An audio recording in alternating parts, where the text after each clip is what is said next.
Imagine this.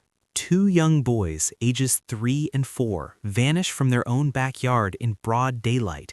No footprints, no witnesses, no screams, no trace. Search dogs can only detect their scent inside the house, not outside where they supposedly wandered off. Neighbors claim they've never seen these children playing in the yard, ever. And surveillance footage from 2 days before shows their parents leaving home with only 4 children when they claimed to have 6. This happened in California City just days before Christmas 2020. 2 little boys, Orrin, age 4, and Orson, age 3, disappeared without a single piece of physical evidence to explain where they went. Their adoptive parents claim the boys simply walked out an open gate, but nothing about this case is simple. The more investigators dug, the more questions emerged. The more the parents spoke, the more people became suspicious. This is one of the most disturbing missing children cases in recent American history, a case where children seem to have vanished into thin air from their own home while their parents were inside. Tonight, we're asking one haunting question. What really happened to Orrin and Orson West? Content warning. This story involves missing children and deeply troubling questions about their safety. Let's begin. Act 1. From foster care to forever home. The boys weren't born as Orrin and Orson West. They were born Sincere and Classic Pettis, sons of Ryan Dean. In early 2018, Child Protective Services removed them from their biological mother's care after one child sustained a broken femur, a serious injury she couldn't explain. Breaking a femur in a toddler requires substantial force and raises immediate red flags. The boys were placed with Travell and Jacqueline West, a couple who already had 4 children, 2 biological and 2 previously adopted. After fostering the boys through 2018, the Wests officially adopted them in 2019. Sincere and Classic became Orrin and Orson West. With 6 children now in their care, the family relocated from Bakersfield to California City, a remote desert town in Kern County. It's an isolated place, the kind of community where neighbors are spread out and children playing outside would be easily visible. By late 2020, the family seemed settled. Christmas was approaching. But on December 21st, just 4 days before the holiday, everything changed in a way that would haunt this case forever. Act 2, December 21st, the night they vanished. According to Travell West, the evening started normally.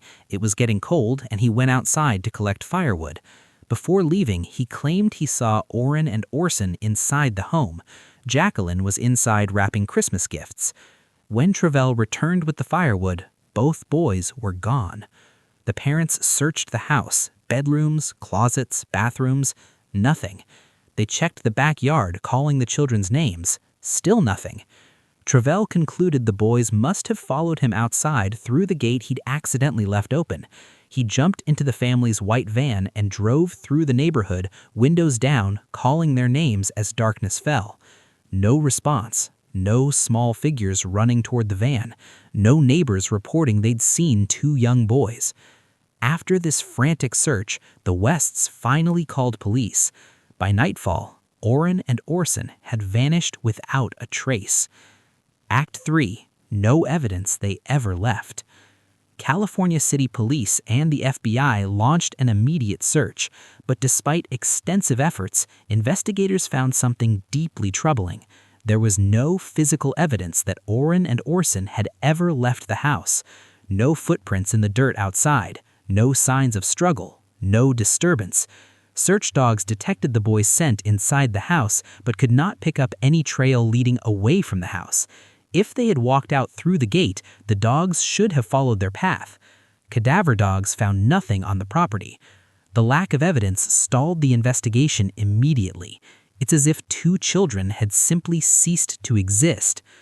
The next day, Ryan Dean, the boys' biological mother, arrived to help search. She revealed their birth names and explained why they'd been removed from her care. But something she said struck people as odd. She used the word supposedly missing when referring to them. Supposedly missing is strange wording for your own children. Was she implying she didn't believe the parents' story? Act 4. The interview that raised red flags. On December 23rd, Travell and Jacqueline West gave a public interview.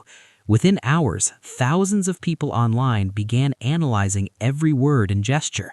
What they saw troubled them deeply. Instead of expressing overwhelming fear for their children's safety, both parents focused heavily on their own feelings, how helpless they felt, how difficult this was for them. Travell gave an extremely detailed, minute-by-minute account of his movements that night. To many viewers, this sounded less like a distraught parent and more like someone carefully establishing an alibi. There were inconsistencies about whether the boys were inside or outside when they disappeared. Travell seemed confused about his own timeline. Then came a chilling moment. When talking about the boys, Travell started to use past tense, then caught himself. He said, "They are going to be," and paused. That pause was significant. Present tense suggests you believe they're alive. Past tense suggests you know they're dead. Jacqueline appeared uneasy, stumbling over words and also focusing on herself rather than the missing children. The interview that was supposed to generate sympathy instead generated suspicion. Act 5. Police suspect foul play. California City Chief John Walker made a bombshell statement. He did suspect foul play, but he stopped short of saying whether he believed the boys were alive, an omission that spoke volumes. Law enforcement's actions demonstrated their suspicions. Over 20 search warrants were executed.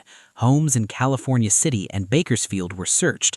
Most dramatically, the West's backyard was almost entirely dug up, something police don't do unless they believe human remains may be buried there. Nothing was found. But the most chilling detail came from neighbor interviews. Multiple neighbors stated they had never seen Orrin or Orson playing outside. They'd seen the other 4 children, but not these 2. What does this mean? Were the boys being kept inside, not allowed to play outside? Or had they been gone longer than December 21st, making it impossible for neighbors to see them? Act 6. The surveillance footage bombshell. A neighbor came forward with security camera footage that fundamentally changed everything. The December 21st footage showed Travell leaving in his white van at 5:33 p.m., returning 6 minutes later, with police arriving shortly after. This corroborated his timeline, but raised questions about a 10-minute gap between his return and calling police. But the devastating evidence came from December 19th, 2 days before the boys were reported missing.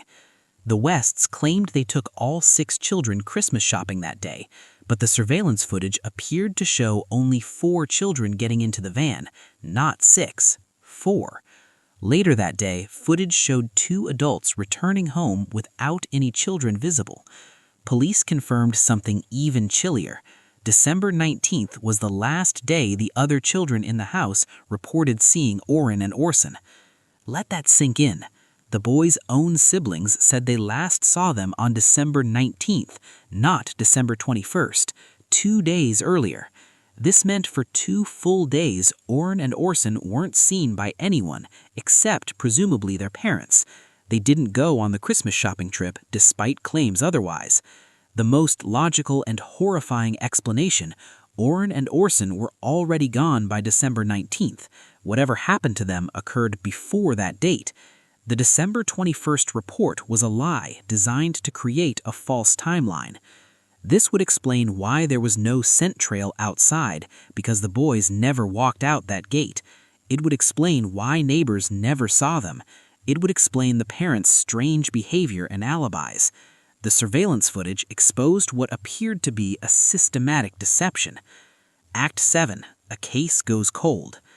Despite the suspicious circumstances, the surveillance footage, the cadaver dogs, the excavated backyard, and 20-plus search warrants, no arrests were made, no charges filed, no bodies found.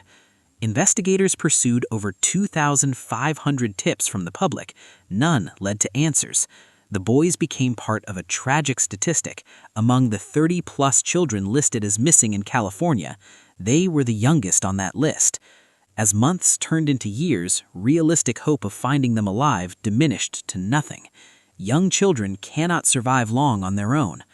The most likely scenario, the one investigators clearly believed, is that Orrin and Orson died before December 21st, possibly before December 19th, and their bodies were hidden somewhere in the vast Mojave Desert. Without bodies, without witnesses, without evidence, prosecutors cannot bring charges, even if they strongly suspect who is responsible. The case remains officially open, but grows colder with each passing day. Conclusion: the questions that haunt us. Where are Orrin and Orson West? When did they actually disappear? What happened to them? Why were they not in the van on December 19th when parents claimed all 6 children went shopping? Why did siblings last see them 2 days before they were reported missing? Why were neighbors never able to recall seeing these boys playing outside? Everything points to a cover-up. The timeline doesn't make sense. The behavior doesn't make sense. The surveillance footage contradicts the official story. 2 vulnerable children who had already experienced trauma were placed in what was supposed to be a forever home. And now they're gone, with no accountability, no justice, no closure. This case is a failure on multiple levels: a failure of child welfare oversight, a failure of community awareness, and possibly a failure of 2 adults entrusted with vulnerable children who may have betrayed that trust in the worst possible way. Orrin and Orson West remain missing. They would be 7 and 8 years old now if they're alive. They should be in school, playing with friends, growing up. Instead, they're statistics, missing children posters, an unsolved case that grows colder every day. If this case has affected you, and it should, take action right now. First, remember their names: Orrin West and Orson West, born as sincere and classic Pettis. Say their names out loud. They existed and deserved better. Second, if you have any information, contact the California City Police Department immediately. That tip you think doesn't matter might break this case open. Third, if you work in child welfare, remember this case during home visits and follow-ups. Trust your instincts. Ask questions. Children's lives depend on vigilance. Fourth, if something seems off in your neighborhood, speak up. If neighbors had questioned why they never saw these boys playing outside, might someone have investigated sooner? Now, about this channel. Hit subscribe for deep investigations into cases like this every week, cases that deserve attention, where justice hasn't been served. Smash that like button to tell the algorithm these stories matter, that Orrin and Orson deserve to be seen by more people. Turn on notifications so you never miss a case. These victims need voices. Be one of them. Comment below, what aspect of this case disturbed you most? The surveillance footage? The neighbors never seeing them? The timeline inconsistencies? Your engagement helps more people discover this case. Share this video with true crime communities, Facebook groups, anywhere people care about missing children. Someone watching might have information. Check out our playlist of unsolved missing persons cases, each one featuring a victim still waiting for justice, still waiting to come home. Remember, evil exists, but so does justice. Darkness is real, but it can never fully extinguish the light when people refuse to stop searching for truth. Orrin and Orson West deserved safety, love, and a chance at life. Until someone comes forward, until evidence emerges, until justice is served, we will keep telling their story. We will not let them be forgotten. Justice never sleeps. Neither do we. If you know something, say something. The California City Police Department is waiting for your call. Thank you for watching, for caring, and for remembering 2 little boys who vanished into thin air. Until next time, stay safe, stay vigilant, and never stop seeking justice for those who can no longer seek it for themselves.